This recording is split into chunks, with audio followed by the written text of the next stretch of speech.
Expressed on Straight Talk with Austin and Ellio do not necessarily reflect or represent the views of Stingray Media, its staff, or contributors. Callers to the program accept full responsibility for the views expressed. The show host and affiliates are not liable for any statements made or any harm claimed. All callers to the program indemnify Straight Talk from all claims. Offensive, defamatory, or unlawful content will not be tolerated. Be a part of the conversation by calling 745-2626. Now, here's Straight Talk with Austin and Ellio on Bobo 103.1. And hello, K-Man, and welcome to another episode and a brand new week here on Straight Talk on your radio dial 103.1 FM.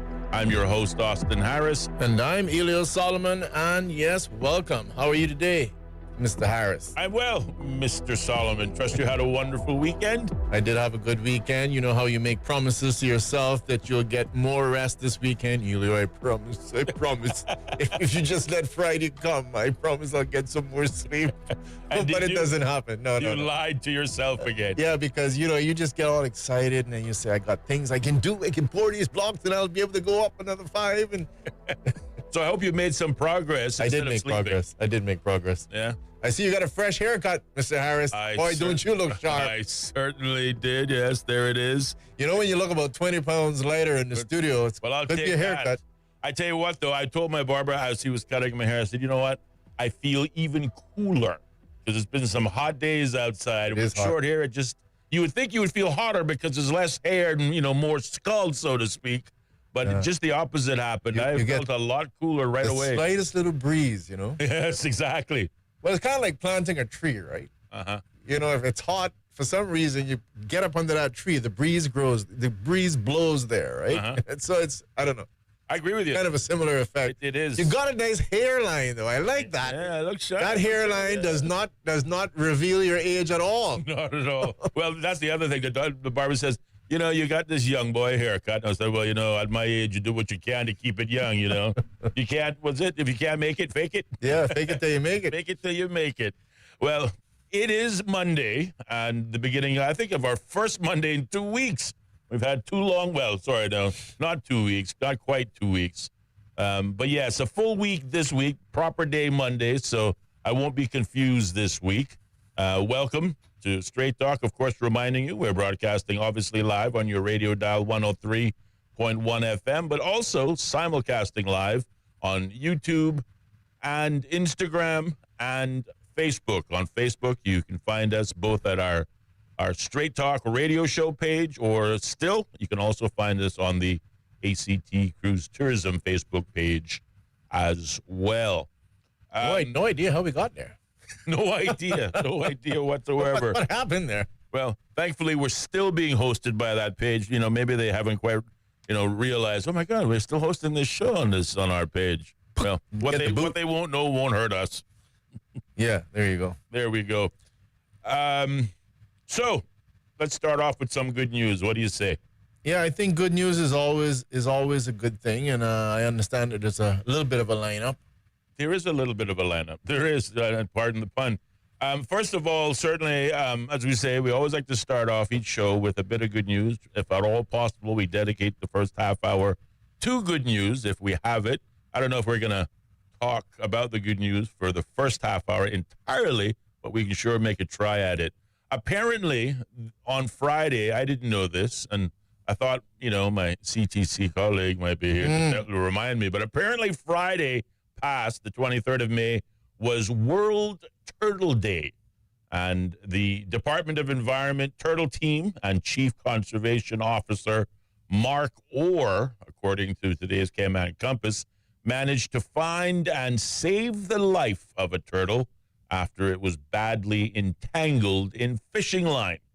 According to the media report, the team managed to find and rescue a mature green sea turtle that was hooked in the mouth, with the fishing line becoming wrapped around one of its front flippers.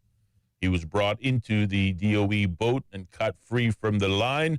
Without help, he would likely not have survived, the DOE said in their social media post.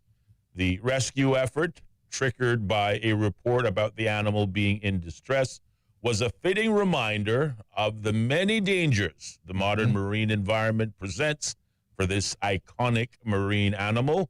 The turtle had a lucky escape, but each year, unfortunately, many more turtles are killed by fishing line entanglement that regrettably go unnoticed. So certainly we want to start off by congratulating the Department of Environment and Conservation Officer, in particular, Mark Orr, for, I guess, dashing to the rescue. It doesn't state who informed the DOE that there was a turtle in distress, but clearly somebody responded right away. And, we have one more turtle that is surviving and enjoying the Cayman waters today because of these efforts. Obviously not just iconic to the world, but iconic to us here in the Cayman Islands, given that it is our national, it's found on our flag. Let's put it that way. It is found on our flag. And the thing is that there's a lot of different instruments, including the Turtle Center, if I may put on my Turtle Center hat for a moment, Mr. Harris. You certainly may. That a lot of things are done, in order to preserve the turtles. What a lot of people don't realize. Do you realize that, when they come up to lay the eggs, if you like, I mean, you're getting hundreds, if not thousands, of these things going in the ocean. A majority of them get gobbled up immediately. Yeah. Right? So when you actually sit there and you do the things like the farming and you, again, aid in some of those release, you're really doing quite a good thing to help nature out. Because certainly are. Let's be clear.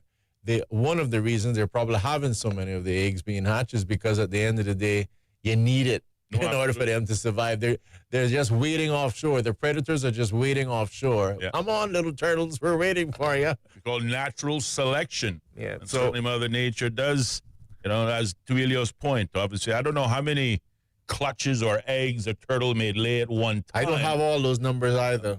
But it is certainly more than a few. And to your point, perhaps one of the reasons why they have so many is nature's way of balancing those that survive making it out to deeper water. But again, Mother Nature is balanced. Whilst we may feel sad for the turtles being consumed by, say, seagulls, well, it, allows that seagull or other animal that consumes it to live yet again another day as well. So there's a balance to Mother Nature. Well, you see, you ever notice that whatever happens in the wild, we kind of put it as Mother Nature having a balance. The lion eating the rabbit. It doesn't matter what happens. It's always a balance, Mr. Harris. Right. And the only thing that seems to be ugly and monstrous in this whole balance is human beings' involvement. And, I keep saying that, those animals are kind of performing in their own best interest as far as I'm concerned. And no one's out there thinking, I'm doing this because I need to balance the environment. I don't think so. I think they do their own thing, and sometimes it's just ugly. I've sat there and watched animals die that I can tell you if they were just left in the wild and there was no human intervention, they would be dying. No, they would simply be dying. Indeed. But who's going to complain now when a human being says, come on, no, look, the goat has fallen on the rocks, and I need to try to pick this animal up and carry him to the hospital. Yeah, who cares if it costs me $700? Or, hey, we need to save this goat. And so I again, back on the sustainability, let's have no doubt about it that human beings play an important role in this same ecosystem that we talk about. And human beings, just like this one here in terms of the Department of Environment or the Turtle Center, and saving that turtle that would not have been saved. No, indeed. I want to commend the Turtle Center, particularly for those annual turtle releases, as you pointed out, for continually repopulating the natural environment with the green sea turtle. But I think the other benefit, and it's a huge hit with young children, it introduces young children to the importance of the marine ecology, and in particular in the Cayman Islands, the green sea turtle. So it is a commendable annual event hosted by the Cayman Turtle Center, and we certainly applaud it. Absolutely. Just very quickly, I took a quick look at the National Wildlife Federation website, and green sea turtles lay in between 75 and 200 eggs per nesting season, and the female green turtle usually only breed every 3 to 4 years, whilst the males, of course, breed every year. So, Of course. I mean, we have an obligation here, Austin. yeah, we certainly do. We certainly do. And it's nice to see that. Well, we're all mammals, so thank you, green sea turtles, for continuing a fine tradition. Yeah, I guess the males in Cayman running around can boast both in terms of longevity on both sides. By the way, Mr. Harris, Absolutely. length of years lived, and performance perspective that might cause the amount of turtle being consumed this weekend to be increased. Yes. But either way, let's just say that green turtle represents as well. And speaking of consumption, I think that's the other benefit that we oftentimes forget of the Cayman Turtle Center. Obviously, turtle is a national cuisine. Some people think, perhaps it might be a little suspect that we consume the very animal that sits atop our flag, but it is, as I said, a national cuisine, nothing quite like a good turtle stew. But to obviously encourage the purchasing of that meat, restaurants and into individuals. Itself is an incentive to do good. It is an incentive to farm, knowing that at the end of the day, it is one of those delicacies, one of those things that you consume. Yes. And let's be clear, not to get on the British wrapping, but the British, and again, we can get the numbers if we're so inclined to have the conversation. The British came here and pretty much ran the turtles into extinction. This wasn't a group of, which is always amazing, right? Isn't it interesting that we have people that show up at an island, there's people there, but then they discovered it. I always love that. That's always an amazing thing. Yes. So either way, our discoverers carried the animals pretty much to extinction. And bottom line is, I can tell you, it's places like the Turtle Center that has put them out there now in the thousands. There's been all kinds of tracking throughout the islands, and they can track that back to the Cayman Turtle Center. Yes, indeed. So it's a wonderful job, and to be getting a bad rap and beaten up because we actually also consume a turtle. Now, educate me on something. I thought, and correct me if I'm wrong, but isn't the Cayman Turtle Center and the Turtle Conservation Program that has been in existence in the Cayman Islands the only one in the Caribbean region, if not the wider world? As far as I know it, I think it is at this point in time the only conservation program that's going on. I believe somebody else used to do it. It's somewhere in the back of my mind that someone else was doing it. But pretty much as far as I'm aware, it's just Cayman at this point in time. Indeed. And this is one of the things, by the way, I would like to say to the incoming government that we need a species conservation plan. Until now, it is not a legitimate species conservation plan that's been stamped approved. And the Cayman Turtle Center has been doing this since the early 70s. Yes. And where DOE has its efforts, I think DOE is something totally different than what the Turtle Center is. Turtle Center is the home of the conservation. It is the place where we are doing the farming and doing a lot of things to make sure that there's proper release, etc. Yes. And I think it needs to be recognized. And I think, as far as I'm concerned, the Turtle Center should be able to get that species conservation plan so it can be. Role of both the Cayman Turtle Center from a conservation standpoint, an educational standpoint, but also to the Department of Environment, and in particular, The enforcement arm. The enforcement arm and the conservation arm, in particular, Conservation Officer Mark Orr, who again was able to save the life of one of our very valuable green sea turtles who had become entangled in fishing line, and encourage the rest of the citizens, particularly the boaters in our community, to do likewise if Mother Nature presents you with a similar opportunity. Also in the good news for this Monday, taking a look at, I believe, we see the current Miss World Cayman Islands title holder, Jada Ramon, making history at the 72nd Miss World Festival currently taking place in India. According to media reports, Miss Ramon placed in 2 fast-track events, both the talent round and the head-to-head challenge. Ramon's participation in the international competition, which brings together more than 100 contestants, has included cultural showcases, rehearsals, and official ceremonies. Ramon took to the stage in her Caymanian-themed attire, which drew the attention of the island's maritime heritage, featuring, believe it or not, a sea turtle and a Caymanian ship. The Miss World Festival continues over the coming weeks with additional competition and events. And Caymanians may follow Ramon's progress on the Miss World Cayman Islands social media platforms.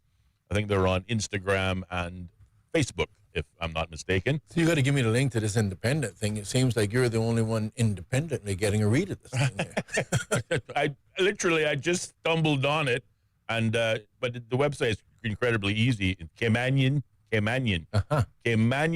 Independent. No, sorry, not Caymanian. My bad. CaymanIndependent.com. I kind of took the Cayman and the first three letters of IND. And I thought that said Caymanian. No, the CaymanIndependent.com. As it says, smart for the most part is what it focuses on, particularly Cayman's financial services sector. But it does take a look at healthcare and the like. I don't want to sell the thing, but it is a useful why tool. not? I mean, okay, granted, not paying us, but hey, yeah. I mean, I think I heard who owns that. If that's the case, I'm not going to be surprised. Okay. That it would definitely have a clear business outlook.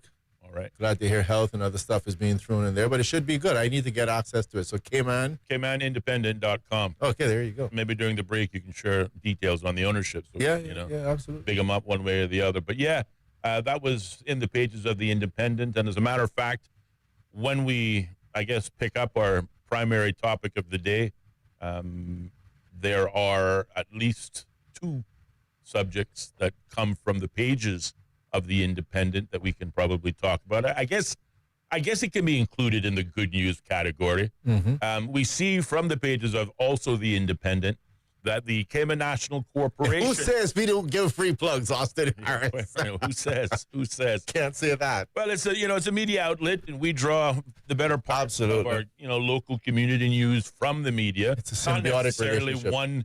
one newspaper over the other. We take a look at all of them and try to pull down the stories and discuss the stories that we think are of national importance, and we share it with you. So, in other words, we save you the hassle from having to read all of the publications. Just leave it up to us. Just leave it up to us. We'll tell you what you need to know. We'll tell you exactly what you need to know, what's important, and the rest you don't have to worry about. You just drive home. That's all you got to do.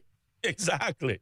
Leave the rest to us. So we see in the pages also in the Independent that Republic Financial Holding seeks full ownership of Cayman National Corporation. Yeah, I think I saw that, yeah. Yeah, the move was announced through Republic Financial Holding Limited, wholly owned subsidiary, Republic Bank, Trinidad and Tobago's Barbados Limited. Now, ain't that a confusion? It's in Trinidad and Tobago, but in brackets it's Barbados. So where is it really situated? I don't know. You guess. Flip a coin. But they already own 74.98%, or call it 75%, of Cayman National. And as of a formal notice that was dated on the 21st of May, just 2% of the company's issued and outstanding shares, taking it to full ownership.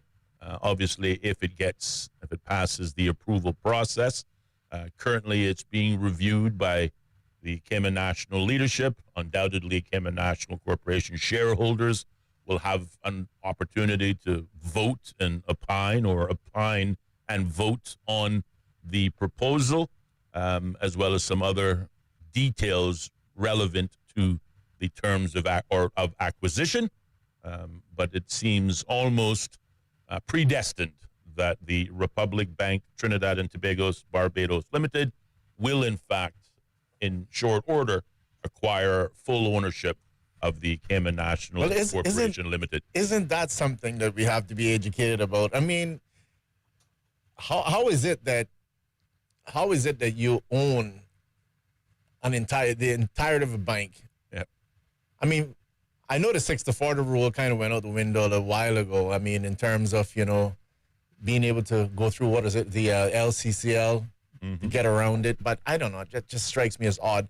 I remember when you first heard about the name Cayman National Bank, I think there'd be a lot of countries, first of all, you couldn't use the word national. You couldn't use the word national probably unless it was government. But either way, you had the Cayman National in another country. Barbados. Yeah.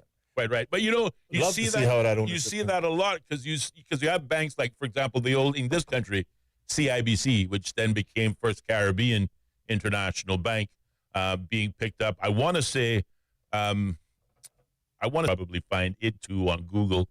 But a lot of banks have literally transitioned or merged or have been acquired by other entities seeking to enhance their their share offering and their assets under management, clearly suggesting that the business of Cayman National is good and has been promising and profitable, obviously, because let's face it, banks are in the business of making money. And clearly, in this instance, the Cayman National Corporation was viewed as a good investment to acquire at least 2/3 ownership back when. And now the decision says, we should just own the whole kit and caboodle. Well, first of all, let me put the caveat on by saying, my comments are not specifically levied against or for any particular bank. In this particular case, not Cayman National Bank. But I think there's more to it, and I would like to hope that most business people think that there's more than it just the financial side. There's also that, social responsibility as well. And I think part of the challenge that I've noticed in Cayman for a long time, this is from when we used to have the Barclays Bank, is the fact that you have people in Cayman with a mortgage, let's say, and you can't talk to someone here that even knows you, knows your concern, knows the issues, but you've got to be calling to speak to someone in Trinidad or wherever in the world part they're actually calling you from, right? And I think just that in itself creates some serious challenges for people who are banking in Cayman. And I'm sure it has to extend even beyond the whole issue of mortgages, but I've definitely heard the complaint when it comes to that. And of course, for those who do not know, foreclosures and stuff in Cayman is a big issue. And I just remember back in the day when you could actually go to a bank, and chances are, one, there would have been actually a Caymanian bank manager, but at least at the minimum, majority of that business was operating here in Cayman, that chances are someone probably had an opportunity to know a little bit about you and maybe be able to aid a little bit more or differently in the circumstances, as opposed to someone being several hundred miles away that has no idea anything about you and probably could care less. So I would like to believe that the government should see an opportunity there or an obligation to kind of chime in some way, shape, or another to ensure that those social responsibilities are maintained in Cayman as well, and that it doesn't turn out to simply be just all about the money. Makes a song come to my head. What's the song, Austin? It's all about the money. It's all about All right, okay, there you go. 4:56 here up in the studio. If you want to call, get into this discussion or carry us in a totally different direction, you're entitled to do so. 745-2626. That's 745-2626. Or, of course, you can contact us on the WhatsApp number, 928-2562. Send us a text. Send us a voice message. However you want to communicate, we're right here. But, yeah, bank, Cayman National Bank, to be owned by some other country. We'll figure that out later on. Yeah, I did see something the other day. Trinidad and Tobago, Barbados Limited. Trinidad and Tobago. Yeah, there you go. So I did see, by the way, and congratulations, I saw Cayman Water Company was in the papers the last time we were here, whenever that was, Friday. And I saw Mr. Rick McTaggart again talking about the fact that they're doing business now in Hawaii. Yes, in Hawaii. That's also big news. This is good news and big news. This is super impressive. Yeah. Here's as we would say, here's a little Cayman company going across the world, doing business in California, doing business now in Hawaii. And for those who might be wondering, what is this Cayman Water Company? It's the desalination process. It's the process of osmosis, which, as far as my biology class reminds me, is the movement of a liquid through a semi-permeable membrane. Austin, I studied in class. You did. I did well. So either way, you filter through the salt water, and then you end up with fresh water on the other side. That's about it. This osmosis process. But again, here you have a local company that's kind of spreading its wings, California, and also now just won, I understand, a big contract, or a good sizable contract. I think they said they're aiming more for small and medium contracts, not considering themselves quite rated to handle the large ones. But one step at a time, the company continues to grow, and they now have a contract in Hawaii. We just want to say congratulations to them. I don't have the information, but of course you can buy Cayman Water Company stocks. Not that I'm here to sell it direct you, but there is at least one person that I had a conversation with a few days ago who was talking about how well her stock is doing on the Cayman Water Company, has always been gaining. So for those of you who are invested, well, congratulations. And some of you may want to go out and get some Cayman Water Company stocks. Indeed. Just very quickly, I mentioned First Caribbean. Looks like they were acquired by a bank in Curacao. So just want to make that correction. Curacao. Keep it locked. More Straight Talk. Bobo. The BBC's From Our Own Correspondent. In today's Russia, no one is allowed anywhere near the political stage if they pose a serious challenge to Vladimir Putin. Stories and reflections from our reporters around the world. There is a major sense of insecurity here. More people are coming in from Sudan every day. From Our Own Correspondent from the BBC. The home of the BBC World Service. This is Bobo FM. How can we understand the world better? The BBC World Service is a window onto the wider world. The vantage point from which to survey a new horizon. News, reports, and analysis from around the world. Stories we think matter. Different people from different societies. We get to the heart of global issues. News, stories, and global perspectives from the BBC World Service. The home of the BBC World Service. This is Bobo FM. The BBC is the world's most trusted news source. And Bobo 103.1 is where you'll find the BBC World Service. BBC News. The world news from the BBC. And the home of Cayman's most listened to top shows. That's right, folks. Everyone is telling their mama about the cold hard truth. And welcome to Straight Talk. I'm your host, Austin Harris. And I'm Ellio Solomon. Across Cayman, on FM, online, and on your smart speaker. This is Bobo 103.1.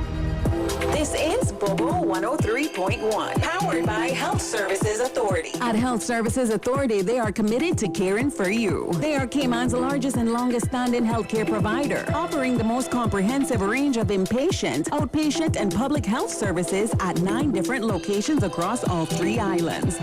Across Cayman on 103.1 FM, online, and on your smart speaker. The home of the BBC World Service. This is Bobo 103.1. This is the BBC News with Fiona MacDonald. A car has ploughed into a crowd after the victory parade for Liverpool Football Club in England. A number of people were injured. Hundreds of thousands had turned out to celebrate Liverpool's triumph in the Premier League. A BBC reporter who narrowly escaped being hit said the car appeared to have no intention of stopping. The Assistant Chief Constable of Merseyside Police, Jenny Sims, gave this update in the last few minutes. The car stopped at the scene and a 53-year-old white British man from the Liverpool area was arrested. We believe him to be the driver of the vehicle. Extensive inquiries are ongoing to establish the circumstances leading up to the collision, and it is vital that people do not speculate or spread misinformation on social media. The US envoy Steve Witkoff has rejected a claim by Hamas that it has accepted an American plan for a truce in Gaza. He denied the United States had backed any such proposal, which reportedly involved a 60-day ceasefire and the release of 10 hostages. Israel's Prime Minister Benjamin Netanyahu made no mention of the proposal, but said he hoped to make an announcement on the hostages within the next day. Here's Barbara Plett-Usher. It's really quite confusing. Hamas said it had agreed to a ceasefire proposal by the U.S. Special Envoy Steve Witkoff, which involved the release of 10 living Israeli hostages in 2 groups in return for a 70-day truce. Then Israel denied this was a proposal from Witkoff. Fake news, an official called this. Mr. Witkoff himself said Hamas hadn't accepted his offer and the proposal being discussed wasn't his. So it seems there is some discussion about a ceasefire, but this doesn't seem to be it. There have been chaotic scenes in Jerusalem as tens of thousands of Jewish nationalists march for Jerusalem Day, celebrating Israel's capture of the Old City in 1967. Demonstrators shouted anti-Arab slogans, with some confronting and spitting on Palestinians. Wira Davis was at the scene. Itamar Ben-Gvir, who's a key far-right-wing member of Netanyahu's government, has long insisted that the war in Gaza, for example, shouldn't end, that aid should not go back into the people who need it in Gaza, and that perhaps in future areas like the holy sites in Jerusalem should be administered controversially by Israel. So that was the background to the events here in Jerusalem today. Tens of thousands of mainly nationalist religious Israelis storming through the Muslim quarter towards the Western Wall to mark Jerusalem Day. Germany's Chancellor said there are no longer any range restrictions on weapons supplied to Ukraine by its Western allies. Friedrich Merz said this a dangerous move. World News from the BBC. The Nigerian army says an explosion has occurred near a military barracks in the capital, Abuja. There are reports that the person carrying the explosives died. Another who was injured is being treated in hospital. King Charles has arrived in Canada for a short visit. His presence is widely seen as a pushback against President Trump's threats to annex Canada as the 51st US state. Our royal correspondent Sean Coughlin sent this report from Ottawa. Canada, since becoming the country's head of state. It's only a brief visit. They're here for about 24 hours on the ground, but it has big implications. The King is here to deliver a speech to open Canada's Parliament, the first time a monarch has made such a speech in almost 50 years. And the visit is being seen as a statement in support of Canada in its dispute with President Trump, and giving royal backing to the message that Canada is not for sale. Researchers say the global economic cost of invasive species has been grossly underestimated, putting the bill at more than $2.2 trillion since 1960. They say their comprehensive analysis shows that damage from non-native plants and animals is 17 times worse than previously thought.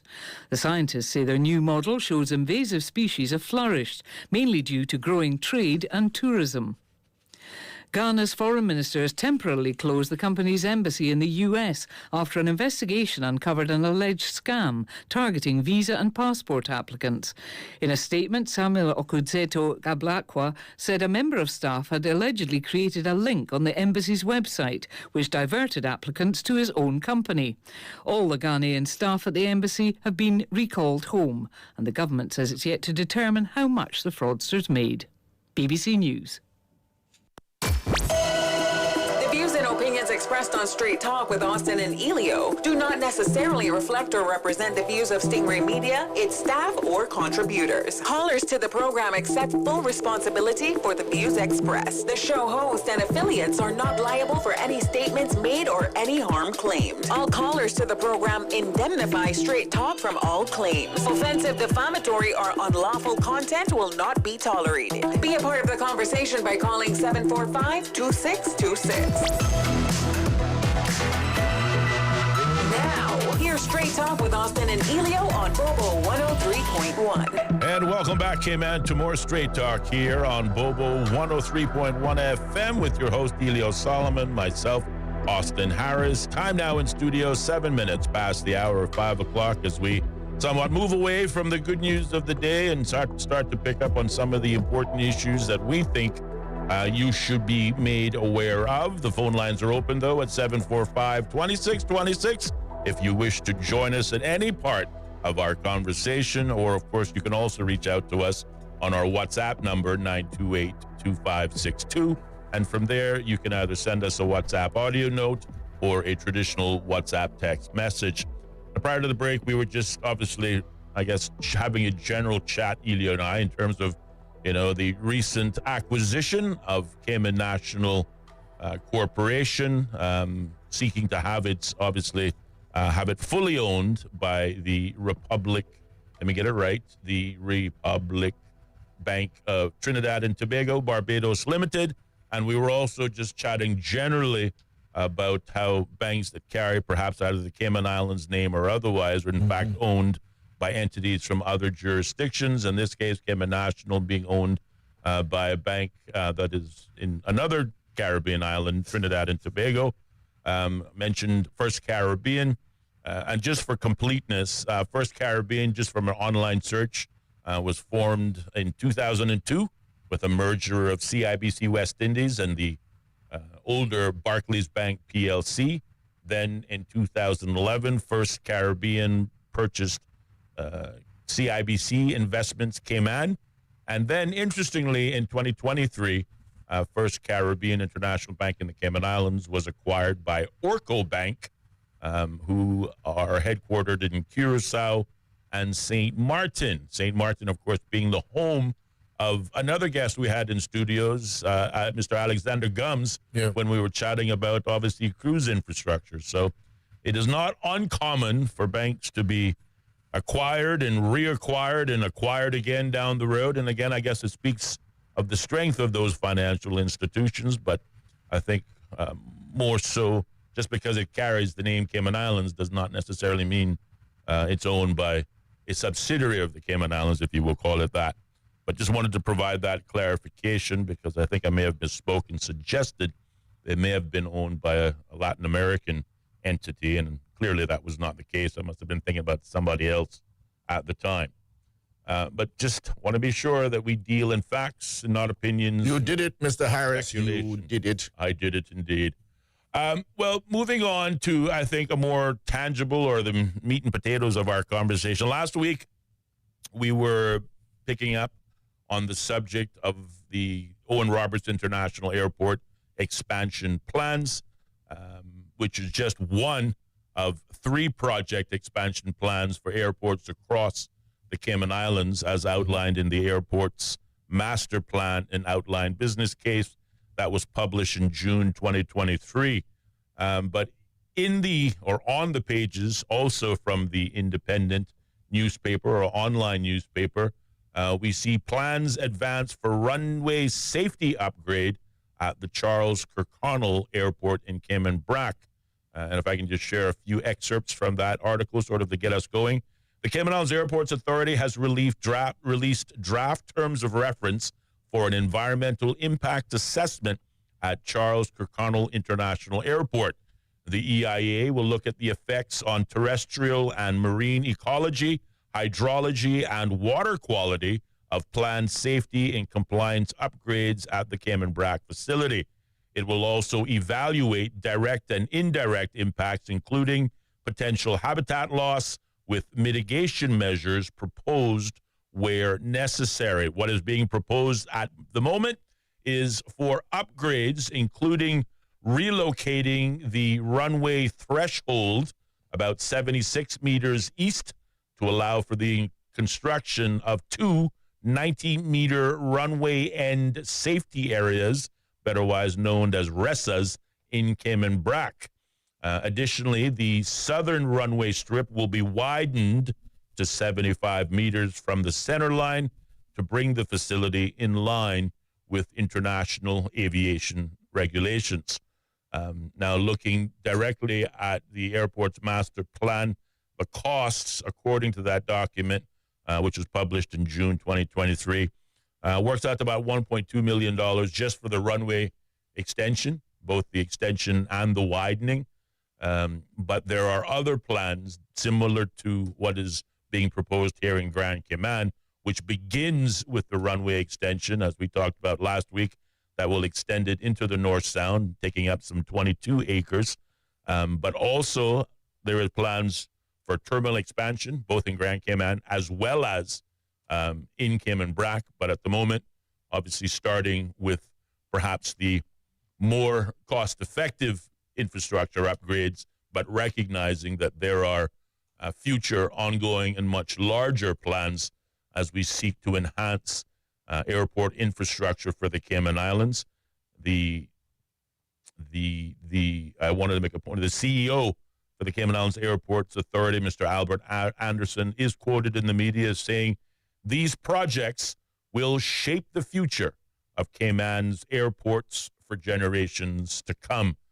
Included in the wider airports master plan, also planned for Little Cayman, is perhaps potentially either moving the Edward Barton Airfield in Little Cayman, perhaps taking it to another location, or expanding on its present footprint.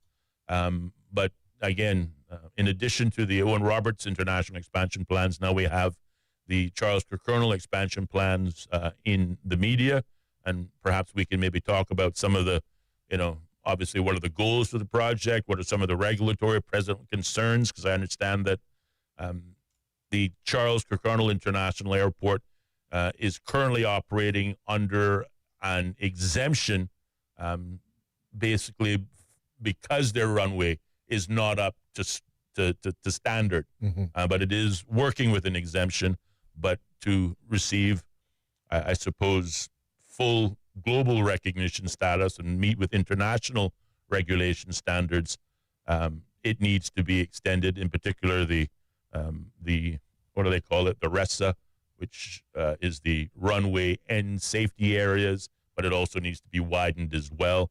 The goal is... What are we going to do with that one? Come west? Well, they say they're going to go, east to extend the runway east and then also widen it from the center line a further 75 meters. The proposed upgrades call for relocating runway 9 threshold about 76 meters east to allow for the construction of 2 90-meter runway end safety areas. So I didn't realize there was that much space to go east. I didn't think so either, but apparently there must be. There's no indication. Like we're into the supermarket or something. Yeah, there's no indication that they're going into perhaps any marine environment like it is planned for Grand Cayman. But again, I just simply state that I'm still going through the airport's master plan that we talked about over the weekend or last week. 277 pages is the outline business case and master plan for the proposed airport development in the Cayman Islands. It's an interesting read, and of course, persons can, get a copy of it online. It's a PDF, it's readily accessible. God bless you, Austin.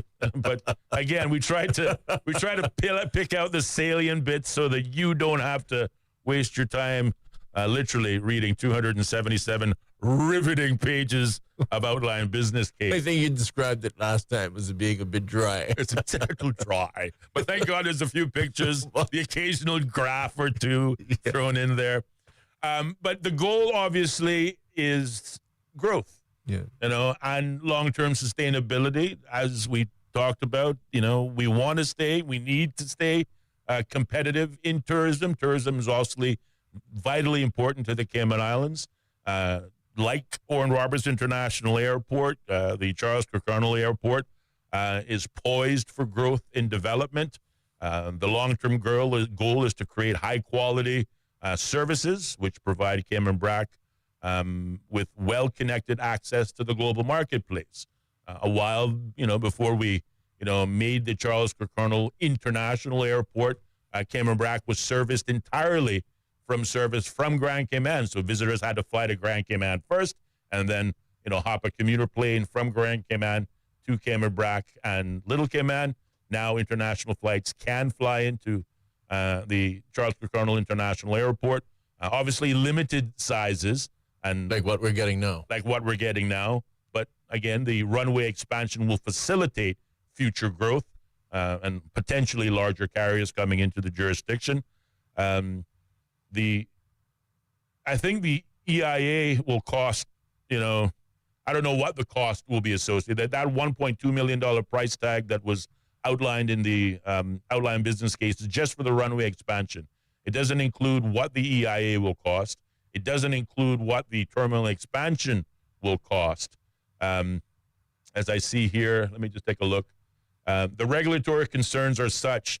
The airport is currently operating under an exemption to airport regulatory standards due to insufficient length and strength of the runway end safety area, or RESAs, and the runway strip is too narrow on the south side due to the proximity of the ponds.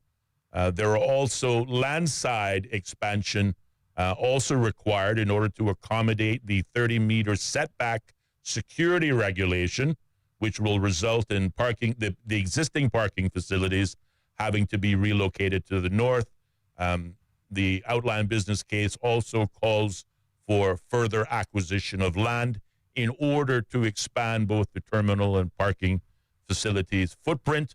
Those costs have not been outlined in the outline business case, but it's quite easy to see that what starts out at $1.2 million can quickly balloon upwards of 50, maybe even $100 million when you consider, depending to what level the future upgrades will include, to what extent the terminal upgrades will include. But before all of that can happen, an environmental impact assessment is required for all three of the expansion projects, Owen Roberts, Cayman Brac, and Little Cayman. As such, I want to remind the public again, as we talked about last week, which is also in the media, the community input is being encouraged as part of the public consultation period, and those public meetings to inform the public, to share further details of the airport's master plan, and of course the runway expansion efforts that will commence these expansion plans will begin tomorrow here in Grand Cayman. The first meeting will begin at 5:30 tomorrow at the second floor of the Owen Roberts International Airport in the conference rooms. Then on Wednesday, the 28th of May, in Cayman Brac at the Alexander Hotel. And then on Thursday this week, the 29th of May, at the Little Cayman Beach Resort. All meetings are scheduled to begin promptly at 5:30 p.m. until 7:30 p.m. But I suspect that means Cayman time, so probably 6 to 9 as opposed to 5:30 to 7:30. But we'll see. We'll remain optimistic that they'll begin on time. But don't hold me to it. Well, that could also be interpreted very optimistic that they're willing to go on as long as it is required, Mr. Harris. Well, I hope that's the case. I mean, obviously, at these meetings, if they're seeking public input, obviously they want to generate as much public feedback as possible. And I would suspect if the questions are such, and if they're relevant to the nature of the current expansion plans, then I'm sure the organizers will extend as much extra time as possible. But we just want to encourage the public, if you frankly give a damn about these airport expansion projects, then the government is asking for your feedback, and you've got at least 3 opportunities to share it in person. Yeah, I definitely want to see if I can reach out to Mr. Anderson and his group, see if there's a possibility to get them here on the program. No, I think it would be very useful. And speaking of that, I do want to mention that I have reached out. We have reached out to Mr. Nick Joseph, and he's going to be coming here on the program on Wednesday to discuss some good issues, which we can touch a little bit on today as well. But back on the airport, I'm going to see if we can reach out to Mr. Albert Anderson and the group, see if they can get in here on the program and share with us some of the, because, one, if you talked about the one in Cayman Brac. Yes. Charles Colonel International Airport. So again, I imagine, I know that there used to be some kind of a specific rating that you had to have in order to be able to fly into the U.S. You have to be doing a certain things and meeting a certain standard, which I'm pretty sure is the priority. And to be able to take the aircrafts to and from the United States. But I can see that right away you would get a benefit in terms of, in God forbid, knock on wood as they say, if something is happening here at the airport in Grand Cayman or Rye Airport, and you had to divert a plane, you would like to know that you can divert them to Cayman Brac without an issue, right? They have another safe place to go ahead and land in the event that something was happening here that prevented a landing. But outside of that, does that mean that we're in a situation where we're going to be trying to grow stayover visitors in the Brac? Is that the plan? Is like what's this big general plan? In tourism versus along in symbiosis with the airport infrastructure. Well, it's a good question. There is an executive summary attached to the outline business case. Okay. You can find that on page 9. And it just starts, the document is the outline business case in support of the proposed airport development in the Cayman Islands, and they consist of 4 separate projects: the General Aviation Terminal, which deals with the private planes at Owen Roberts, the Owen Roberts International Airport, the Charles Colonel International Airport, and the Edward Bodden Airfield. The aim is to evaluate the requirements of each of the airports to ensure that each airport is capable of coping with the forecast levels of demand. Furthermore, interconnectivity to the sister islands and the conveyance of strong brand image for the Cayman Islands, as well as consider environmental issues and health safety factors, are important for consideration. The proposal looks at least the case for the proposal looks at the needs for capacity increases, both now as well as in the future. We talked about last week that whilst there was a terminal expansion in 2017 or 2018, one of those, of the Owen Roberts International Airport for the terminals that exist right now, and they certainly seem to serve its purpose, but still at peak times, the expansion is still obviously, left wanting. You need even more space. So there's capacity concerns at Owen Roberts. There's capacity concerns for Cayman Brac. As you stated earlier on, Cayman Brac, like the Cayman Islands, seems poised for growth, infrastructure growth, and this. Well, you can see, sorry to cut in, but I mean, you can see if you're going to be able to take in, flights coming all the way from Europe directly, well, that's only going to give a further increase in terms of the numbers on the ground and even more need for a bigger terminal. No, absolutely. The expansion, particularly Orion at Roberts, Orion, are looking for just that. The expansion of flights from Europe and Latin America, the expansion to be able to take on bigger planes, such as the 787 Dreamliner, for example. I think that we also see in the news has now expanded service in Jamaica, Virgin Airlines in particular, operating nonstop service from Montego Bay to London. That, of course, addresses the fifth concern and reason for the airport expansion project, and that relates to competition. Regional competitor countries such as Antigua, Jamaica, Bahamas, Barbados, BVI, Aruba, and Turks and Caicos have all recognized the need for airport growth and have already begun to make progress for expansions in those respective jurisdictions. If the Cayman Islands are to maintain its competitive advantage, or at least meet the market at a competitive rate, then it too would need to improve its upgrades. There's the branding we talked about as another reason. Again, the Cayman Islands caters itself as a luxury destination, not a cheap destination. But do our facilities match the service that we brand ourselves in the global marketplace? There are regulatory concerns, as we pointed out. Again, runways need to be a certain length to service various types of aircraft. In Cayman Brac, it is not up to scruff. In Grand Cayman, obviously, if we want to take on bigger planes, we need longer runways in order to facilitate that. But there are also environmental risks that we also have to take into consideration. And I think really it's the environmental risks that stand the best chance of perhaps forming the reasons why not to build it, much like we discovered in the whole cruise infrastructure conversation. Don't say it. But it doesn't diminish the fact that infrastructure upgrades are necessary if we are to expand our tourism offering. And whilst the country has demonstrated a desire not to expand cruise, we can't ignore stayover. So the question is, will the same reasons for not building and not expanding the airport be given that were given for not investing on the cruise side? And again, this is why we encourage public participation in the first instance in the public consultation period, which is currently open until I think the 6th of June, but also attendance at the upcoming public meetings that will begin as early as tomorrow here in Grand Cayman, Wednesday on Cayman Brac, and on Thursday in Little Cayman. Well, needless to say, I think at least in this corner, I think we need the majority of what I'm understanding insofar as the infrastructure at the airport. But encourage you to go to the meetings, find out what the information is. But yeah, let's see. In terms of our tourism product, as I mentioned a few days ago, as well as this cruise is not giving us any money, stay where visitors are. So if that's what the 70+% of people believe, then here's your chance to support stayovers.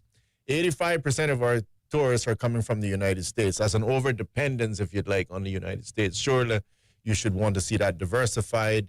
You can't have it, the saying in Cayman is that if America sneezes, we catch a cold.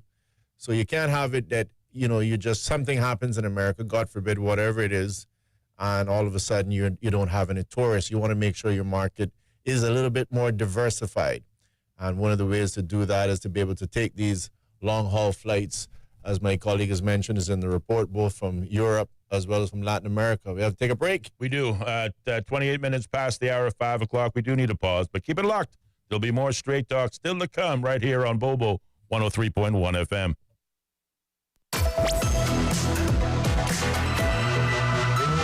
Straight Talk with Austin and Ellio coming up. Be a part of the conversation by calling 745-2626. Bobo 103.1.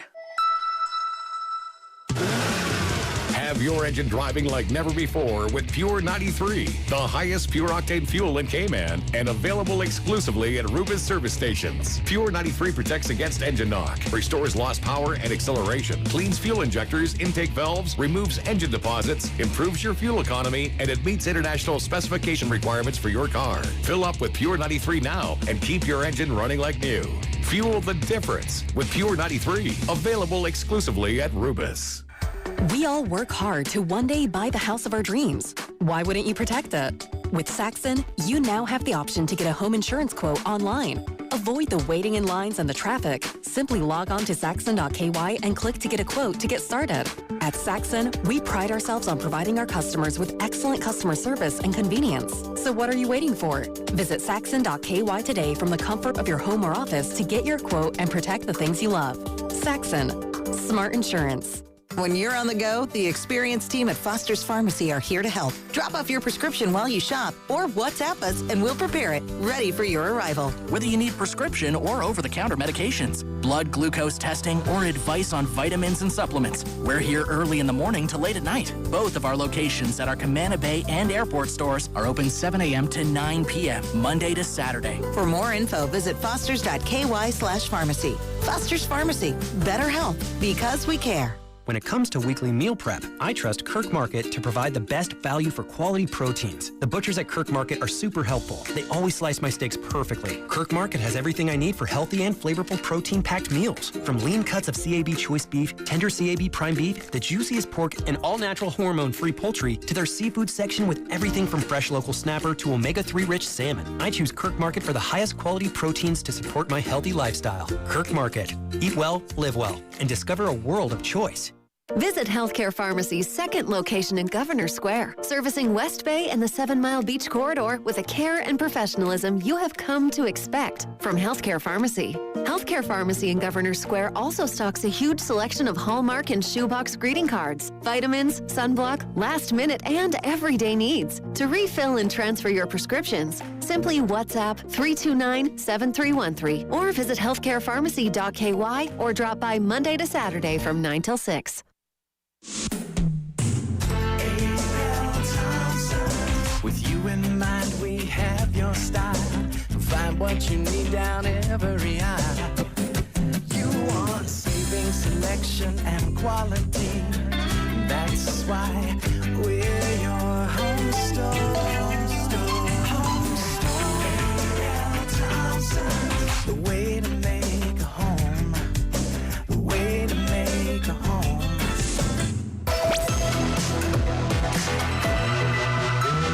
Across Cayman on FM, online, and on your smart speaker. This is Bobo 103.1, powered by Health Services Authority, committed to caring for you. The views and opinions expressed on Straight Talk with Austin and Ellio do not necessarily reflect or represent the views of Stingray Media, its staff, or contributors. Callers to the program accept full responsibility for the views expressed. The show host and affiliates are not liable for any statements made or any harm claimed. Awful content will not be tolerated. Be a part of the conversation by calling 745-2626. Now, here's Straight Talk with Austin and Ellio on Talk here on Bobo 103.1 FM on your radio dial and broadcasting, simulcasting live over YouTube, Instagram, and Facebook. We're your host, Ellio Solomon, myself, Austin Harris, on this Open Mic Monday, where the phone lines are open, 745-2626. You can reach out to us here in studios if you want to share an opinion on our current conversation, which deals with expansion plans on the sister island of Cayman Brac, and of course, sharing details of the planned public meetings that are planned to talk about the wider airport's master plan here on Grand Cayman beginning tomorrow. These meetings begin promptly at 5:30 p.m. But the focus point is seeking to expand the tourism offerings here in the Cayman Islands, obviously, to encourage and bring in Grand Cayman's case, larger planes, and Cayman Brac's airlift capacity between all three islands itself, and all geared towards expanding the tourism opportunities on three islands. Obviously, to my colleague's point, expanding the overall long-term number. There are, just to point out, and these are things I think persons will learn from the public meetings if they attend. There are a number of options outlined on the overall airport's master development plan. And I guess an option, and do the minimal is another option, do the intermediate level is another option, or go full hog and do it all. I think, again, I'm reluctant, I guess, to share what the document says are the true costs of all of the projects, if you were to take all of them. But I think I read somewhere in the airport's master. You're making me laugh. I did really. I'm reluctant, but I'm going to tell you anyway. What do you mean you're reluctant? It is what it is. It is what it is. It is what it is. I think I read, and I want to find it, but I think the base cost, if you were to take all of the projects all at once, would work out to about $659 million. But again, that's just a loose figure. What we do recognize is whatever the government tells you is going to cost, double it, because there is not a capital infrastructure project to date in government history that has reflected, the final costs have reflected what the first costs were, and we certainly can't anticipate that the airport expansion plans will be any different, though we have to recognize that obviously infrastructure building costs are kind of like food and gas costs. The prices we're paying this year may not necessarily reflect the prices we'll pay next year. In some cases, whether, of course, you consider President Trump's tariffs and their impacts on things like steel and concrete, it could be more expensive if we wait a few years versus now, or vice versa. It may be more expensive now versus perhaps it gets worse. Or, will it get better or worse? So it's a 50-50, chance either way. But make no mistake, this project, whether we start with the low-hanging fruit or all the great upgrades are going to cost a lot of money, and we're going to pay for it. Well, it gets worse, right? Because sometimes you can miss the boat. Pardon the pun. You can miss the boat altogether and just lose the opportunity to do it. Looking at the conclusion page on the airport's master plan, it says Project A1, which is relocate and upgrade the general envelope, has it coming in at about $49 million. Project A2, which is upgrade and expand the current airside and landside infrastructure for I think it's the Owen Roberts International Airport, the affordability envelope share of the upgrades. Project B, which is the Captain Charles International Airport, upgrades and expansion of the current airside and landside infrastructure, will run into about $117 million. And this includes not only the runway extension, but the terminal expansion, the parking expansion, and other regulatory concerns. And then Project C, the Edward Bodden Airfield, which will be closing the existing airport and building an altogether new airport, including both airside and landside infrastructure, to the tune of about $55 million. Estimated aggregate capital cost of $659 million, but closer to $860 million in real prices. Basically, you're looking to spend $1 billion on these airport expansion plans in total. The good news is the government is not seeking to spend it all at once, but if we were, that's what it's going to cost. But that's a direct cost. Yes, that's a direct cost. Okay. A direct cost. Again, this is worthy of discussion, and it needs to be discussed and ventilated properly.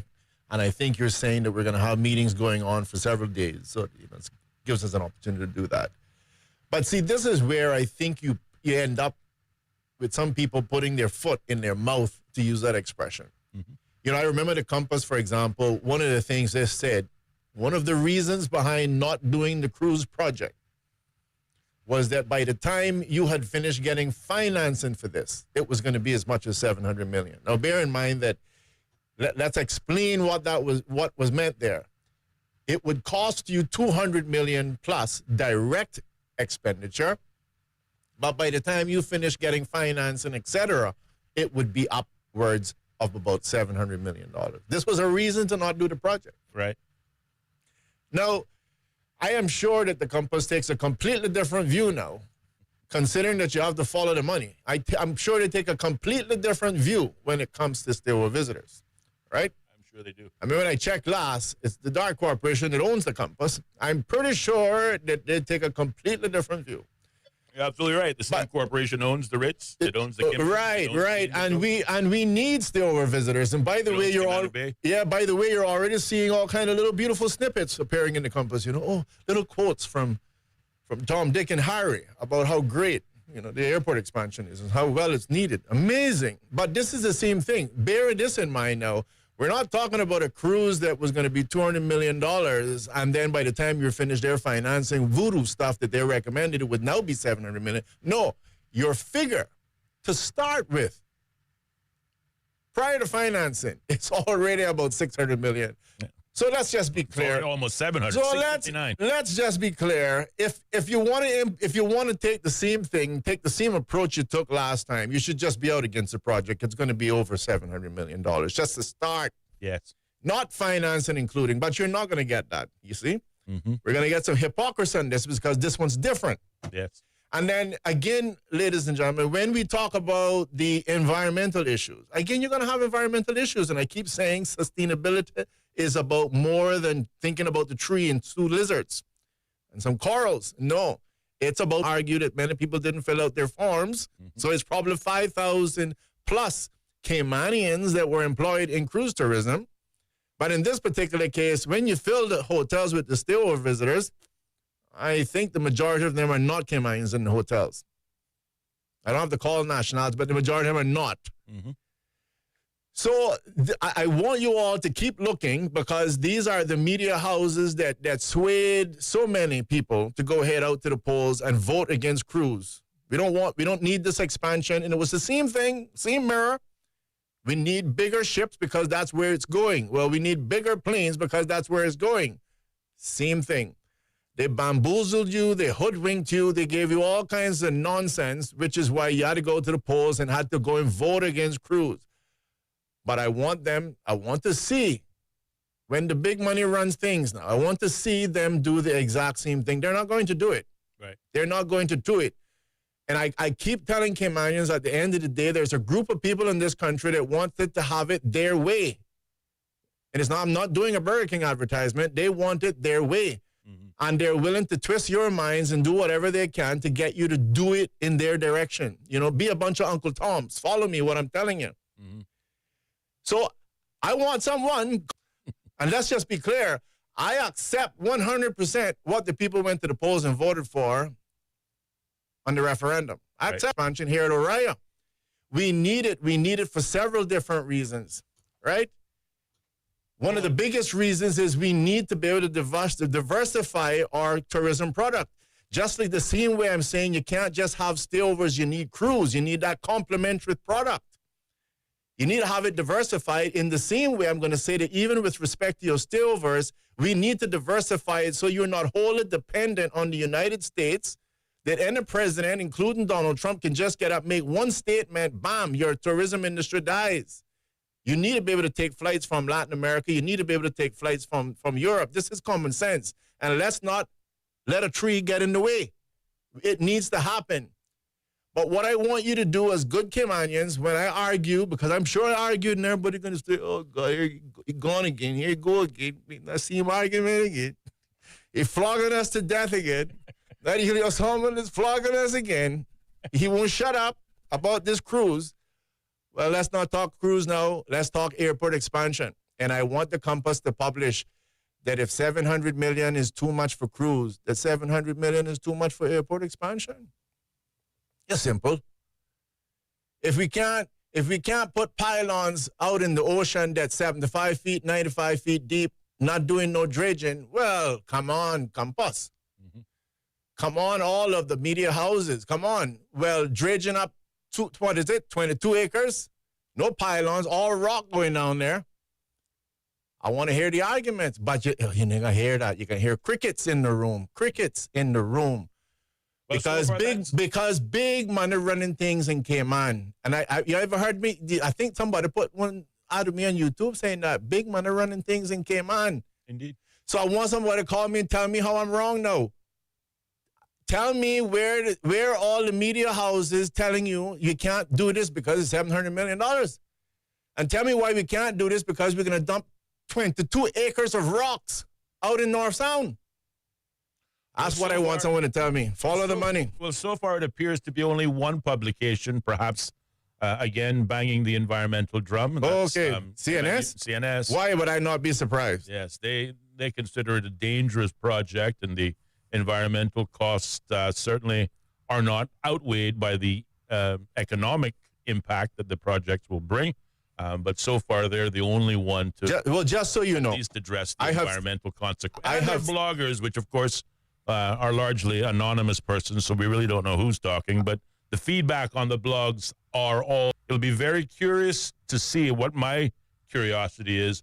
Will the environmental groups, the CPRs, the Sustainable Cayman, who were very vocal during the cruise infrastructure proposals that largely, I think, supported the 70%, give or take, that said no, will they be consistent in their arguments as it relates to the environmental impacts of the airport expansion project? Though I suspect they'll come back and say, well, we're going to withhold our opinion until the completion of the environmental impact assessment. Although the projects are very clear in terms of, what those expansion plans will include. And, mind you, they were completely willing to give an opinion based on the absence of those same documents on the cruise side. So, in the first instance, I want to see if there is consistency. But to your point, big money rules the world, and big money supports a lot of these charities as well. Big money runs it. And let me just say, first of all, on the CNS side, and I am not speaking I'm not guessing what I'm saying. I know it. That's almost like the personal newspaper of the retirement group that I talked about here on the program. The owners of Fantasy Island, the owners of Cayman. Because I have been solicited by that group myself to come with us to remonstrate against this particular project, and there along with them is CNS. So don't be surprised on that one. But I am looking for the media. You see, I think people can be tricked, hoodwinked, bamboozled, etc. Let them slide. But you see, a media, you have a big responsibility, and one would say, with great power comes great responsibility. And so I am looking forward to the media houses putting their own ink now. And I want to hear the same arguments. I want to see if we hear the same arguments, and I want you all listening to me now to let's read and see. I want you to have your eyes wide open, because some of you went to the polls, voted the way these people wanted you to vote, because the arguments were, we don't have enough information. Ellio, there's not enough information on this. We had even one caller. There wasn't enough information. Nobody educated anyone in this country as to the specifics of the marijuana or the specifics of the lottery. No one. As far as I'm concerned, the only education I had took place on this program with my colleague, and we also had Mr. Mario Ebanks and, what was his name? Pastor Allison. Didn't hear anything else. No one talked about the size of the spliff, you'd be able to grow it or not, where you'd be able to, if you'd be able to import it, can you grow your own plant? We didn't talk about how the harmful effects, are we going to be able to smoke 10 feet outside the door, private residents owned it? No one knew nothing. But we went down there and 70%, we voted for it. So I don't want to hear that garbage about, didn't get enough facts on that either, that's a problem. No. You didn't want no facts. You didn't want no facts on lottery. You didn't want no facts on marijuana. We only wanted facts on the cruise, the specifics of that. And by the way, they got those facts in 2019. They still rejected it. Yep. So I want to hear the media like the Compass and the CMRs, and the list goes on, who had on the Marla Dukarans. I want all of them to come out now with the same arguments against the airport. I want to see that. No, but you go and you check their sponsors, you see. check their sponsors and see if they're willing to give that objective journalism that stands for or with or against their sponsors. That's what we want to see. Or is it just a matter of play people however you want to play them? So that's Ellio Solomon calling for that. That's what I want to see. I want to see the Compass now say, if they could say that the project to build a pier was going to be $200 million, and when you add on the financing and the interest, it would go to $700 million, so it should be rejected. Then this one, they have to say the same thing. If they're going to get up and say that there's other priorities and that it wasn't listed as one of these mean items in what the survey was, I can't remember what the survey was. It wasn't what Cayman had listed in this top 5. It should be rejected. Then they must say the same thing about the airport. Mm-hmm. But no, ladies and gentlemen, they will not. They played you like a guitar. They came and they marketed to you and told you all kind of way, if you want a little bit of an update, we're getting 1 or 2 extra ships because there's a security threat in Haiti. So 1 or 2 ships are being rerouted from Haiti to come to Cayman. So at least somebody jump out and try to sing as if the world is becoming a better place. That's the reason we might get 1 or 2 more ships. And sorry for Haiti, but that is temporary. And I can also tell you that there's at least, I think it's Caribbean Paradise or one of those there, or Princess, and the other one, MSC, canceling schedules of ships coming to Cayman. It started already. So we're going to get updates as we slowly watch cruise tourism dwindle away. And they can keep talking to you about how they can fix up downtown and put chairs and little shades and covering. It's not going to help. It's not going to make any difference. It's not going to make a difference. It's the same situation here. Putting frills at the airport and putting flags and whatever you want to put out there and little parking benches. I don't care what you do at the airport. You cannot accommodate the larger planes coming here, landing and taking off unless you expand the runway. It is that simple. You therefore miss the financial opportunities. If you don't extend the run vessels, then you lose it. Okay, it's that simple. So if you're finished with that, Mr. Harris, I'm done with it too. So we'll be monitoring it because I want to watch and see what the wonderful media houses are going to do, or if you're going to sit there, ladies and gentlemen, and watch them get played by the handlers. But indeed, if it's information you're looking for, there is at least one document, the airport's master plan and outline business case, which was published on the 14th of June. In that outline business case, which again consists of 277 exciting pages, they are informative. Don't get me wrong, but it is a mouthful. It consists of a strategic case. It consists of the economic case. It provides a value for money analysis in terms of what these expansion will mean for the local economy. There's a financing case, which of course is, the cost plus what it's going to cost us in financing. And as we've stated, the difference between the airport's expansion project and the cruise expansion project, on the cruise side, we would have gotten an arrangement, as we have in the past, for the cruise lines themselves to pay for it. There was great enthusiasm for the cruise lines, who would be the ones using that terminal and those infrastructure works. We're in agreement to pay for it. The airport expansion will not be so lucky and could represent $1 billion, maybe $1.5 billion of monies that the Cayman Islands will have to pay for. There is a commercial case outlined in the master plan and outline business case as well. And of course, you get an idea in terms of what they estimate will be some of the final and real costs. The final costs, as I've stated, are in the region of between $850 and $1 billion, if not more, at the end of the day. Well, going on the numbers that the Compass gave us, if your project is 200 plus, they're multiplying it by 3 on the financing side. I see. Well, in that case, if we start out at if you start off at $659 million, then you can go for 1.8. Yes, you can go for 1.8 billion in terms of the financing. There you go. So, but let me just say, not going to be cheap. Not going to be cheap. And again, to my colleague's point, this is not one that anyone is going to do what we call a 3P or a P3 or a public-private partnership. This is not going to be somebody else chipping in to pay the bills. No, this is fully on the taxpayers. So you and I will sit here and watch the media and just see what happens. Right. Let's see if we look out for our uncles down the road, make sure their hotels are filled. Though I will acknowledge one thing. You know, you mentioned the word crickets. Because it has been somewhat of a social experiment for us as talk show hosts. When we talked for at least the 3 months that we were initially on the air, we had a lot of feedback on Cruz. We had callers calling into the program. We had persons certainly utilizing WhatsApp. A lot of those persons who utilized WhatsApp were on the negative side, and they had a lot of things to say and a lot of opinions to share. Interestingly, since we started this conversation, which began last week, and now we're into, I guess, round 2 of the conversation.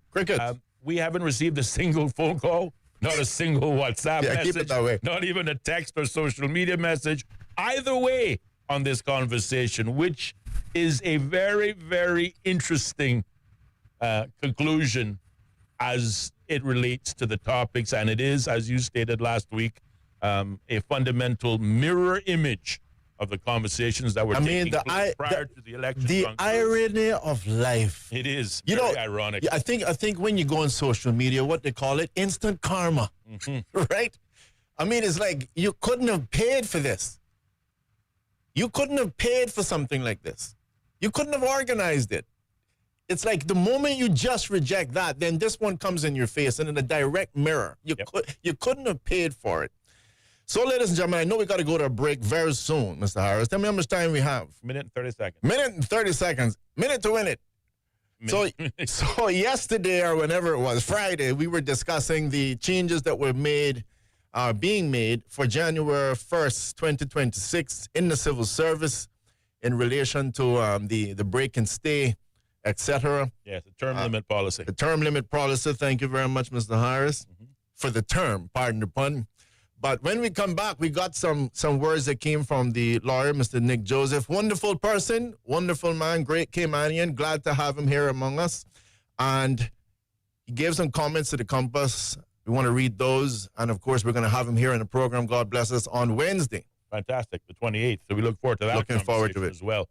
To my colleague's point, it is 58 minutes now past the hour of 5 o'clock. And we do have to pause, take a short commercial break, check in with the BBC News, which comes at the top of the hour.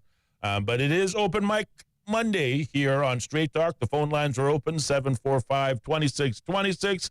If there's anybody within the sound of our voice that has an opinion they want to share on the airport's expansion project, whether it be the runway expansion to begin with in Owen Roberts International Airport or the runway expansion on the Charles Colonel International Airport, now is your opportunity, 745-2626. or 928-2562. There'll be more Straight Talk coming up next. Bobo. Welcome to our newsroom here in central London. We place ourselves here at a little desk right in the thick of things. OS from the BBC.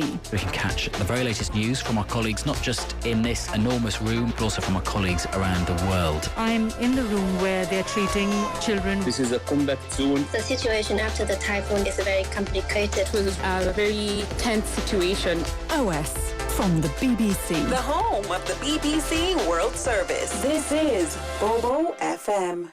BBC News. BBC News. World news from the BBC.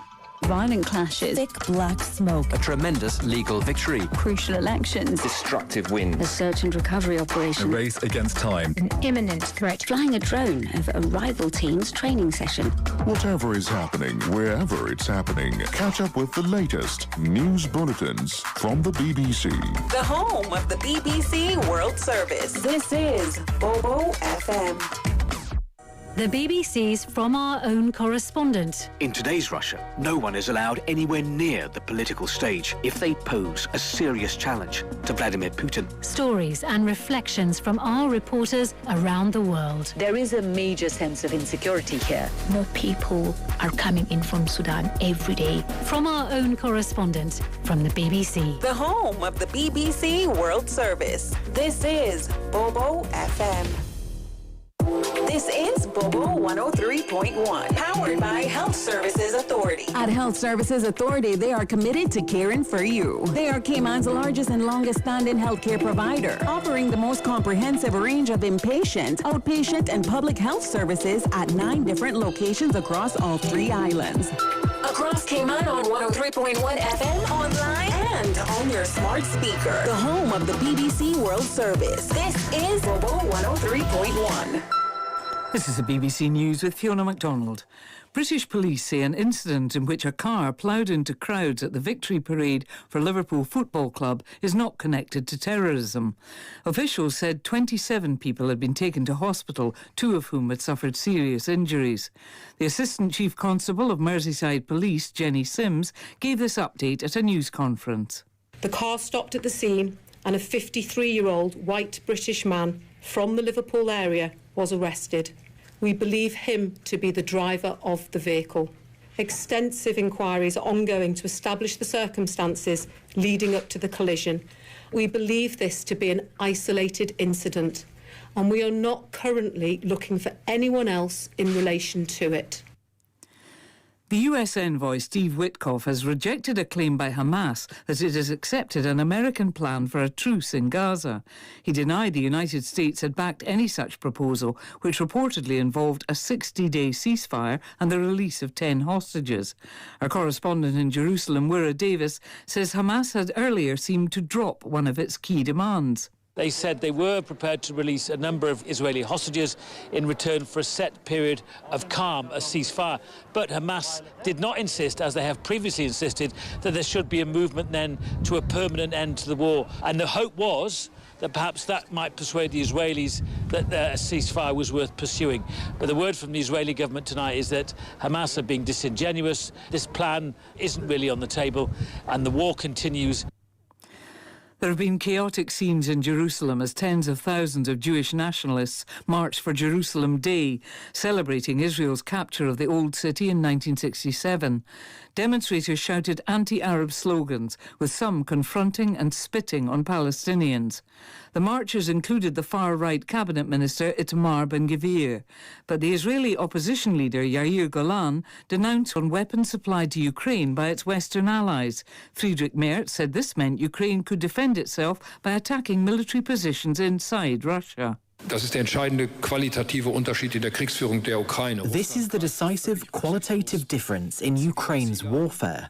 Russia attacks civilian targets completely ruthlessly, bombing cities, kindergartens, hospitals and old people's homes. Ukraine does not do that, and we attach great importance to keeping it that way.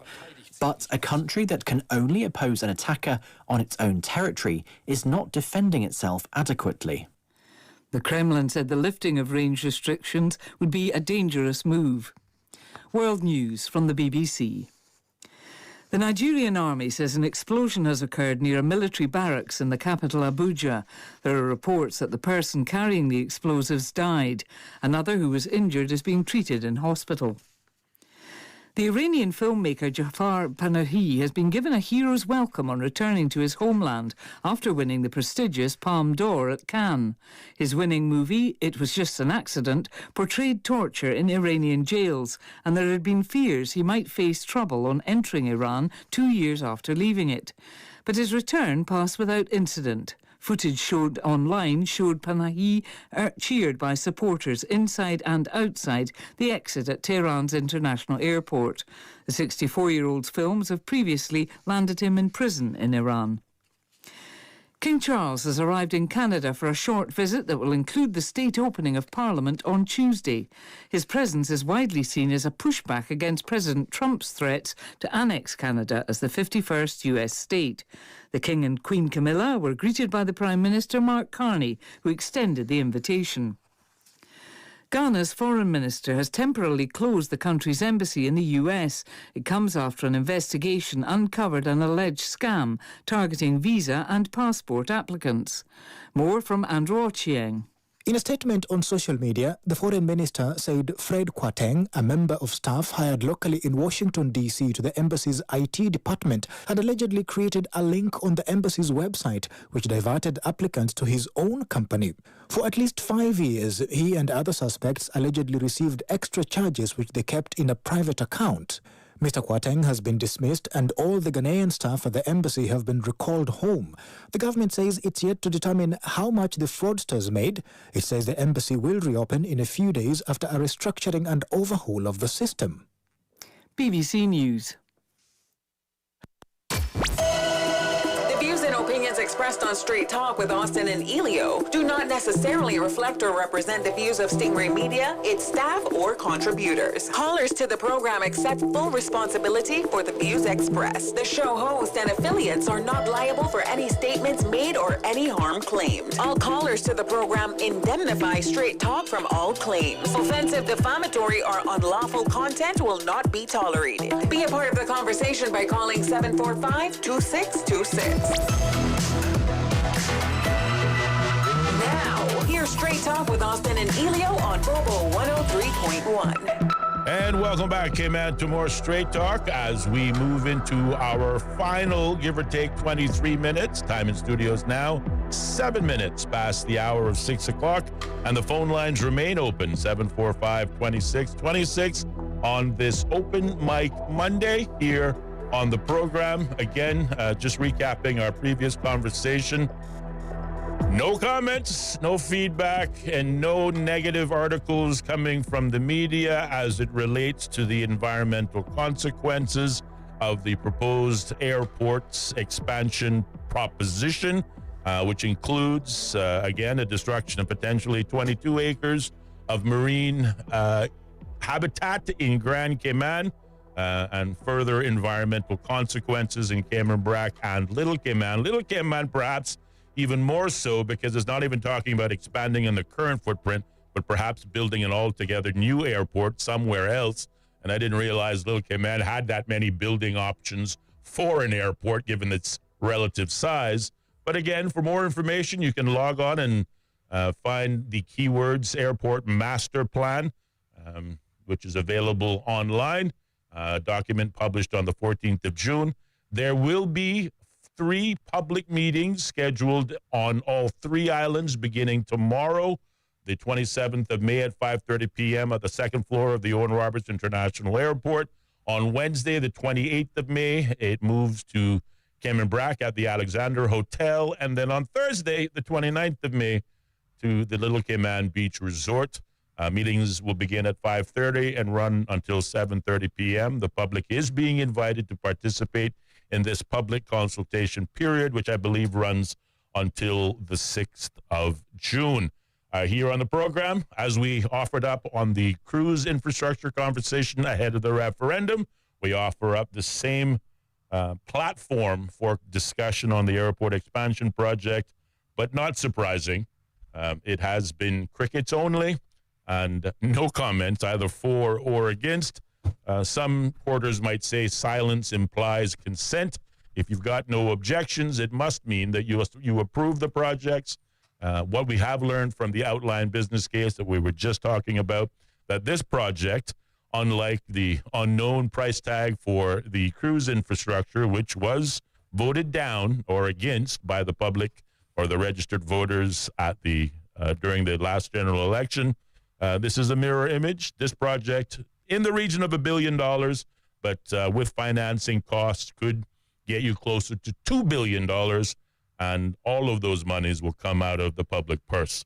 745-2626 is the number if you want to comment on it. But in the meantime, 19 minutes remaining. Ellio, I know you wanted to take us in another direction. Yeah, just very quickly, because that one is, we'll circle back. We'll circle back. Just encouraging everyone, keep paying attention to the media. Let's continue to make sure we monitor the self-proclaimed owners of this private island. Oh, well, just very quickly, good evening, sir. Perhaps an EIA should be completed on the airport expansion project. Once we have information, we can discuss further. Yeah. See, did I just predict this would be the case? There's a current document out, 277 pages of it on the airport's master plan. Persons can read it and provide some comments on it. But as suspected, the reason why there seems to be silence from the public is that they're going to wait on the environmental impact assessment, and then they're going to call in and offer up a variety of opinions. What is this? You both bring some of the most balanced. Oh, good day, gentlemen. I've been meaning to text for weeks to simply say I am so happy you both are on the airwaves again. You both bring some of the most balanced discussions out of all other media. I never miss a show. Thanks and keep up the great work. America calls it the deep state. We in Cayman have the deep yet less inconspicuous version of this deep state. Their tentacles have grown larger since the 1990s. Our annoyance must not be misdirected towards them, but towards the politicians that fostered their greed. We only have them to thank, and I fear we have gone beyond the point of no return. Have a blessed evening. Well, certainly grateful for that feedback from one member of the listening audience. We do try to present a balanced approach, and we thank you for My recognizing phone the is same. dying, Mr. Harris. It's at 5%. I can barely see the screen. Oh, my I goodness. need to read this quick o'clock. Read it, and I apologize. I won't delay you any further. All right, so the Compass article here, Nick Joseph saying, leading immigration lawyer Nick Joseph of Reside Cayman has welcomed plans to introduce term limits to expat civil servants, but says they didn't go far enough. The government last week announced that from 1 January next year, anyway,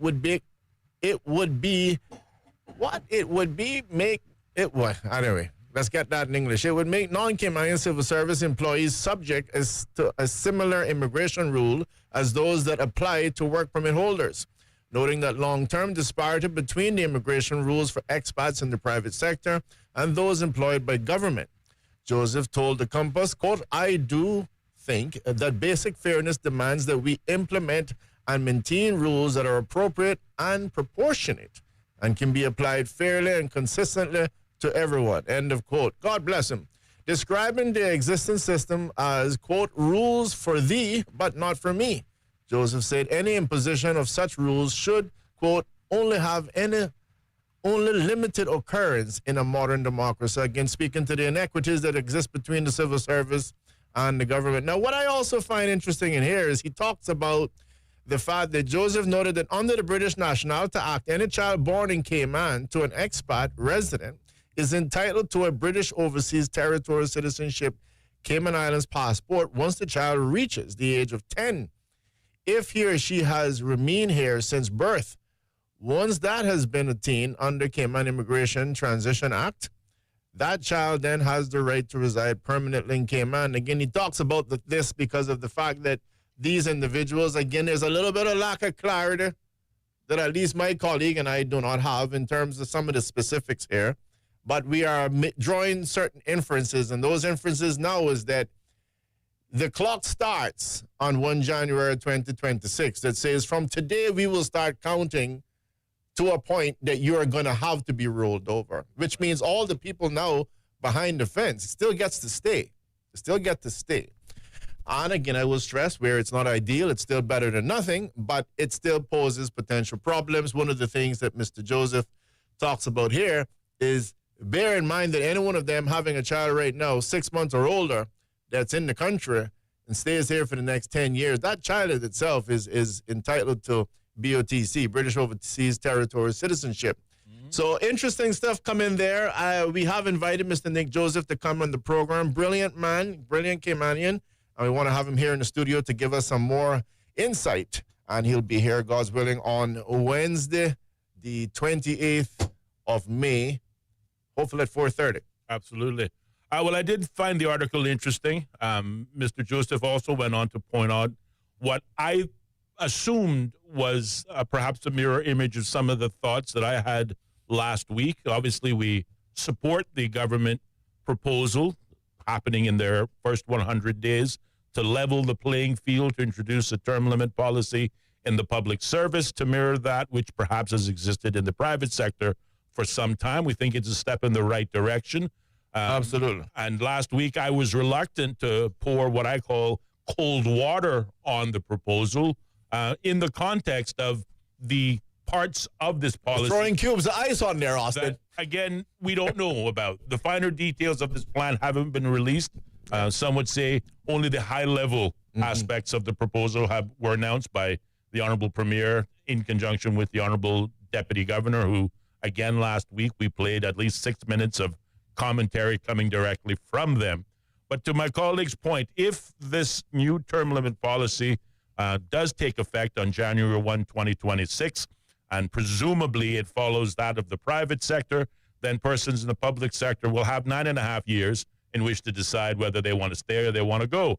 If they want to stay, they have to obviously go through the process of becoming Caymanian.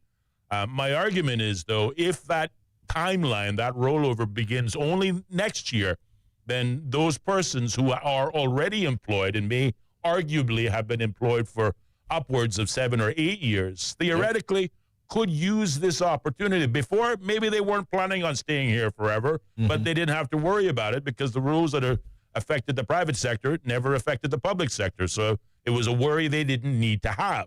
As long as they maintained good at their job and, demonstrated a value in themselves, they can probably count on staying. But now the country is saying you will go after a period of time. Up to you to decide whether you want to stay or leave. My concern was, do we diminish the meaningfulness of this term limit news by extending those term limits a further 10 years in the future for persons who have already been here in the same amount of time? It could potentially create an opportunity for mass PR grants, much like the mass status grants that this country experienced back in 2001. That is a concern. We don't know that is going to be the case, but it's certainly one of those fine print items that need to be discussed. And like you pointed out, we look forward to discussing these concerns and others with Mr. Joseph when he is our guest in studios this week, Wednesday. Yeah, I look forward to having a discussion with him, as you've said, 28th Wednesday. Hopefully I'll have him here in the studio at around 4:30ish. First day at my new mouth, it seems like. But, and again, nothing that I'm saying is removing anything that I think the government has done. I think they've done a sterling job with this announcement. Look forward to it being implemented. But there are naturally challenges that come about in any decision that you make. And you can see that I would be totally concerned if you were simply saying that, everyone gets rolled over if you've never already reached 8 years, for example, because that would be giving us an exodus that, let's first of all, we have to infer that if you have the person there, it means they have some expertise, they have a reason for being in the service. And you couldn't possibly lose too many of them too quickly. You would still want it to be done in a timely and orderly manner so that you can have proper replacement. And some of them, I mean, again, they're going to deserve the right to be able to stay here in the country just like everybody else. I mean, we're doing it for the private sector. Again, to Mr. Joseph's point, if I'm not putting words in his mouth, again, equity on both sides. Let's have this. It remains to be seen. But I believe overall, until we can get more and more facts from the government in terms of the specifics, in terms of the implementation, one thing we can say is that it is still boding well, much better for the future now than it was before. So again, kudos to the government. We will continue to gather more and more information. As we get it, we'll pass it on. We can share and delve into it together.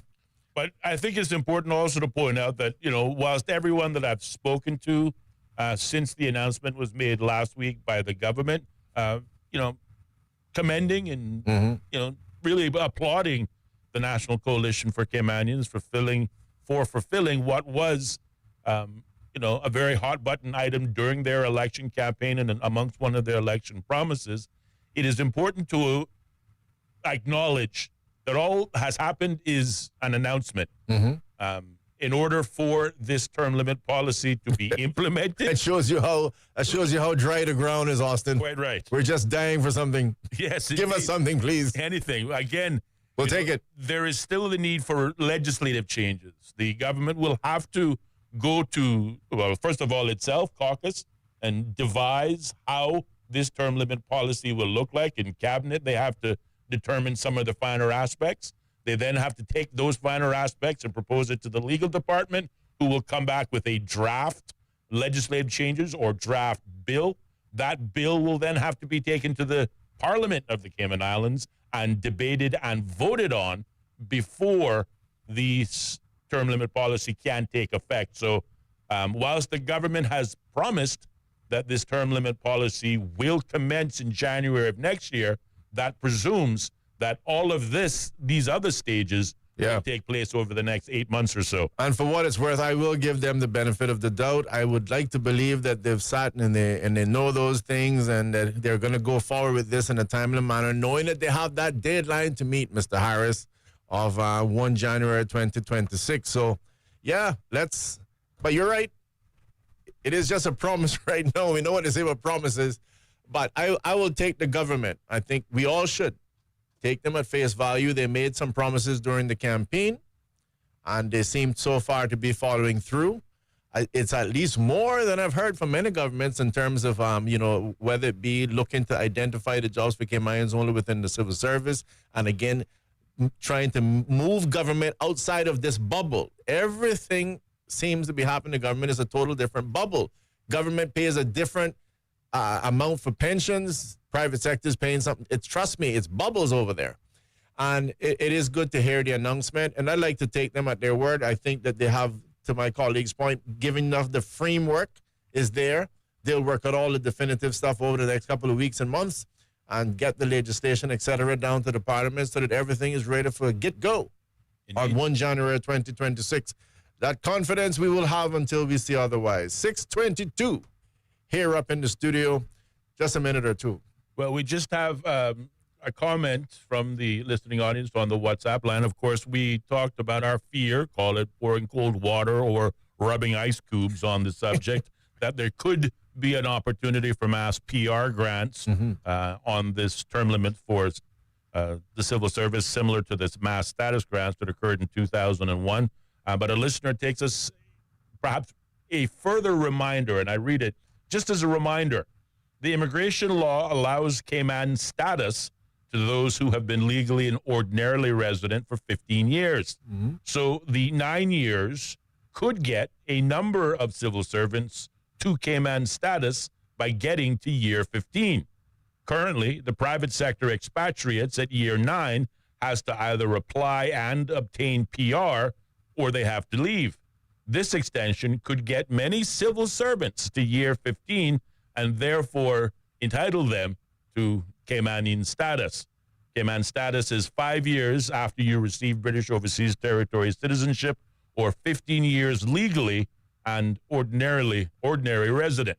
So whilst there is a concern, a risk, if one might call it as such, that we may have mass PR grants, but certainly in addition to that, those who may have already achieved PR will now have an opportunity to attain the 15-year time limit requirement that will also enable them to receive Caymanian status as a result. So is it window dressing? Is it perhaps, again, teasing the electorate? So this is what you want to see, I promise, and I brought it to you. But in terms of real impact, it may, just say may very loosely, have less meaningful impact than perhaps many are feeling right now. Again, I look at it with a very positive lens. My view is that the status issue that you talk about or that particular author talks about doesn't go away. If the government did not do what they're doing now, that does not go away. That would be almost guaranteed. The 15-year thing would be absolutely guaranteed for everyone. Whereas what you're doing now doesn't guarantee it for everyone necessarily. Or at least it changes things in the future as to how you put it, what will happen on the ground. Interesting words that came from Mr. Manderson is he highlighted that he seemed to have been clearly speaking about core government in terms of 4,000 plus employees, 1,400 of which were expatriate workers. And I say that because as far as I can recall, when you added in the statutory authorities, I think that number grew to over 6,000 employees. And I remember him clearly only mentioning 4,000 plus. So, yeah, you have 1,400 plus expatriate workers that potentially now, again, could go ahead and be applying for PR. But like I said, I think that could happen anyway.